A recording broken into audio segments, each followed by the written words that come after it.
Okay guys, I just got the Switch 2 Pro controller because I wanted to use the GL and GR buttons for opening up the map in Pikmin 3. When you're doing those mission mode challenges, it is so annoying to take your finger off the control stick and press the plus button. So I bought it solely for that, but oh my god, this controller is so much better than the first Pro controller. Just in the way it feels and the way it sounds. It's a really quiet controller for whatever reason, so normally when you move controllers they make sounds. This is the original Pro controller, me moving the control stick in the microphone.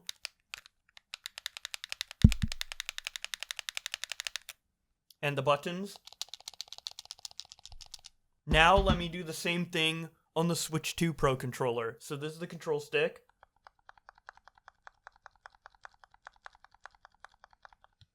And this is the buttons. It literally barely comes up on the microphone. At the waveforms I'm looking at, it's about like 4 times quieter. And it's not like the first Pro controller is more quiet than any other controller. It's just as loud as my Xbox One. If I get my Xbox One right here, I think it's even a bit louder than the original Pro controller, but the Pro controller 2 is just so much more quiet, which is something I didn't really think I would need, but now that I think about it, it was kind of annoying being in Discord and having my microphone near my controller and people being able to hear my button presses and that annoying them. So this controller's probably going to be quiet enough to where that's not even an issue at all, which is just so nice, something I didn't even know I needed, but hey, we have it now. And just the size of the controller, the ergonomics, it's not the same as the Pro controller. It's a bit less wide and it's been completely, I guess, redone for whatever reason, but it's just so much better now. I'm actually so surprised because the first Pro controller wasn't bad by any means, but this, it just feels so good to hold. Better than a GameCube controller, I would even say, and I am a GameCube stan, so that is a lot coming from me. Do people even say the word stan anymore? Usually, I guess the appropriate word there would be simp in our current lexicon, but even that might be changing. Simp is kind of a older term now, but yeah, I don't think I've heard anyone say stan in a really long time, which is super surprising because I remember everybody using that term a couple of years ago, or like 5 or so years ago. I don't know. Time goes by so fast. Ever since 2020, I just can't keep track of it all. Well, I mean, I literally can, but you know what I mean. It's just, time has gone so fast. I don't know if that's because I'm getting older. Well, it is because I'm getting older, but also, I'm curious how much of just the COVID lockdown time contributed to my and other people's perception of how time has gone by. Or if it's just a me getting older thing exclusively. I don't really know. Either way, welcome back, everybody. Today, I wanted to talk about McDonald's. Yes, putting the fries in the bag. I love it when they do that. McDonald's fries are peak. I actually wanted to do a McDonald's tier list of all the different items because in Canada specifically, for McDonald's, they always have these weird, cool items that they seem to test out in Canada, maybe to introduce into America or just for the hell of it. And it's one of my favorite things to look at whenever, like, McDonald's has a new kind of random limited time item because, I don't know, McDonald's is such a constant thing globally and, or consistent thing globally. But obviously there's regional differences in the menus with exclusive items, but if you have the same item, it's going to be the same globally, like the fries, like the Big Mac, what have you. But there's always these cool little things exclusive to each country. And in Canada right now with McDonald's, there is a Japanese burger and a German burger that they are testing out here for whatever reason under the promotion of it being like an international heist or whatever. They do this type of stuff often. I don't even like the food that much, if I'm going to be honest. I just like seeing the different things they do. I can't explain it. I just have a weird fascination with, I guess, like, the menu item differences and the low-key, I guess, business side of McDonald's. Not really, but I do like the Founder kind of movie where it is an adaptation of what actually happened in order to get McDonald's, you know, on the map with Ray Kroc coming in, fixing everything up. making it more marketable, the McDonald's brothers, all that. It's really cool if you haven't seen it. I don't know where it is. I guess just find out what streaming service it is on for you and watch it, because it's a really good film. I think part of why I like all the weird things that they add to McDonald's is because, like, McDonald's food, no matter what it is, it always has, like, a certain McDonald's-ism to them, you know? McDonald's fries are never like any other fry. That's probably the biggest example, but even burgers, like, there's a specific McDonald's taste and flair, so to see them, like, I don't know, tackle pizza bites, that's one of the limited items here in Canada right now, or, you know, smoothies or whatever, it's just very interesting to see and try out McDonald's taste on that, you know? The Japanese item was a teriyaki chicken burger, and I'm like, dude, how is McDonald's gonna handle teriyaki sauce? I mean, it's pretty much just teriyaki sauce, but it's on a grilled chicken burger, which is great. And I think that's also exclusive in Canada too. I loved it when they introduced that because, dude, sometimes I want to go to McDonald's just because the taste is like so familiar. Like, no matter how bad my stomach is feeling, I feel like there's always certain McDonald's items, specifically the chicken, that I can stomach just because psychologically my stomach is just so used to it. And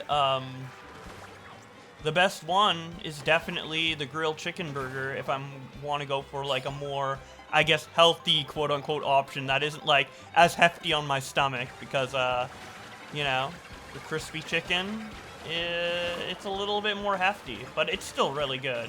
But yeah, my go-to if I want to have like the most, I guess, healthy quote-unquote version of a McDonald's meal would probably be to get a, you know, berry smoothie, large of course, and then the grilled chicken sandwich. And honestly, it doesn't feel that, you know, gross, especially in Canada where the proportions are way lower. I recently went to America, as I said in the last video, and man, dude, every time I go to America, there's two things I always forget with restaurants. Number one, Coca-Cola absolutely tastes like shit because they had to legally change the fucking ingredients for something. I think the sugar in particular, to like align with some weird health guidelines or whatever. But here in Canada, it's the same as what you guys call Mexican Coke, where it actually tastes good, you know? So that's something I always forget whenever I order a Coke over there. And the second thing is that the portions are always like 1.5 to 2 times bigger. I always have to search for the smallest thing on the menu in America, just so I don't like waste food, and even then, most of the time, I always have to like pack up something, or I just barely finish eating it. Like, the portions are just really big for whatever reason. I guess for like cost efficiency. Man, capitalism has really just infected everything, dude. You can't even get a fucking small ass meal without them trying to make sure you, you know, pay $10 or more and get your fucking money's worth with the amount of food. Can't I just spend like $3 on something small? I wish there was options like that, but I guess, you know, money. Even in Canada, like, you can't get anything for like $3. Everything's getting so expensive, as you guys know. Especially with those Canadian dollar prices, because the Canadian dollar is like always been, at least for like the last 10 or 15 years, pretty weak compared to the American dollar. I think the last time it was like on par was like maybe 2012. So, man, those prices, they have big numbers on them for eating, that's for sure. Like, getting a meal under $30 or under $20, I guess depending on the place, is kind of a steal, just for one meal in Canada with the Canadian prices. Although, obviously, you know, in America it would be even less. But that's another thing that always trips me up whenever I go to America, is that things are, I think, in Canadian dollars. So when I'm in America and I'm like, oh, this is only $10? That's fucking awesome. And then I realize, oh wait, it's like actually $15 or more in Canadian equivalent. Oops. So there's certain things that I forget when I'm in America, because, you know, compared to other countries, like if I were in Mexico or whatever, I'd be like, oh yeah, this country is so different from Canada, then I'm not gonna forget the differences in like prices and little things like that. But ultimately, the US is pretty similar to Canada, so it is easy to forget those things. Obviously, there are differences, but the differences are really more state by state rather than country by country. Like, Washington State and British Columbia are both, you know, in different countries, but they're basically the same. But then if you compare British Columbia to somewhere like, I don't know, Kentucky, then that's like very different. So I kind of see America and all of its states as kind of all little countries in a sense, at least culturally, not legally, obviously. But they do feel like little separate countries more than one big country, especially, you know, with the culture there. And even like the size, like in Europe, Germany and France would be as far away as like New Mexico and Texas in the US, right? So geologically and space-wise, it also is more comparable to countries. And I guess you could also make the same argument for Canada and its provinces. I haven't really been to any province other than British Columbia. I've been to more places in the US than Canada because my place in Canada, British Columbia, the lower mainland, it's just fucking great. I don't really have a reason to go anywhere else. Maybe Toronto, Ontario area if I need to like meet up with someone or whatever, but I don't really have any desire to explore any other part of Canada because I feel like I've already reached peak, you know, with this area. I love it so much. I also feel in the area that I'm specifically in, I don't know if it's like this for the rest of Canada, but people are a lot more kind of free to express themselves in public. And what I mean by this is that, like, when I was in California, politically, it should be pretty similar to where I am, you know, mostly liberal. It's like, I was in the LA area specifically, so that's like, you know, the main media city, and the media has always been left-leaning in terms of, like, you know, actors' political leanings and like directors and all that, whatever, what have you. You guys know what I mean. But despite that, I still don't see like too many people around with like, you know, kind of alternative or out there looks, despite there being much more people walking around in general outside than where I am because the population is lower. But where I am, I can go outside and see people, you know, with the coolest, weirdest fits. Today I was walking and I saw someone with like a full-blown anime titty shirt on in public, which was a choice, but the fact that people feel comfortable walking around in clothing that would typically be maybe embarrassing in some other places in the US is cool, and it's just not something I see even in the more liberal states and liberal cities in America, unfortunately. Everyone just seems like nicer here. It feels safer, you know. It still has that issue culturally where people don't like say hi to each other on the street or whatever because we all have this kind of more independent culture, similar to America, where it's like the American dream. You do the best for you and look out for yourself, and it's not like as community-based as like a Mexican culture or maybe some other culture in the world. It still is very similar to the US in that way, but you know, it feels safe. It doesn't feel like you're gonna be judged for whatever you look, even if you look a way that most people would probably shit on if you were to like post a picture of yourself online, you know? People just chill, doing their own thing, and yeah, no one gives you like weird stares or whatever. It's just do what you want, you know? I can fucking wear dresses in public and skirts and shit, and doesn't fucking matter. People treat me the exact same way as if I didn't, you know? Growing up in BC in general, I feel like I've taken a lot of things for granted in terms of just like the location I'm in. Like with the nature, for example. And I don't really mean that because I do really, really appreciate the nature. But ever since I, you know, went out of the country for the first time about 10 years ago, I learned that most places are pretty ugly in comparison to where I am. So, you know, I've appreciated more ever since. And, you know, I've always appreciated it.